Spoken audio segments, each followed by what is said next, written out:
Once again, Ohio is critical to this presidential election. And while we all hope it'll all be over tomorrow, a change in policy could leave us waiting up to 10 days to find out who's going to be our next president. Yeah, Elyse Coulter shows us why you may be hearing a lot about provisional ballots in the coming days. We will decide the next president.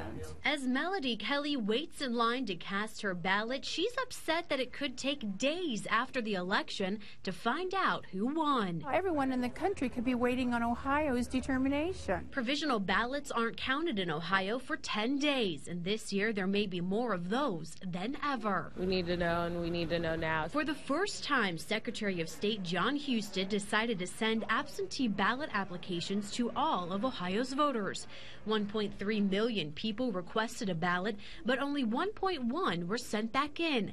That means the 200,000 voters who didn't mail them back will have to fill out a provisional ballot if they show up at the polls. Not knowing, what's going on or who's going to be in charge and where we're going to go and what tactics we're going to take is very concerning. The Board of Elections says it's okay, and they've dealt with this situation before. We sent that application out in both 2008 and 2010. Provisional ballots aren't anything new.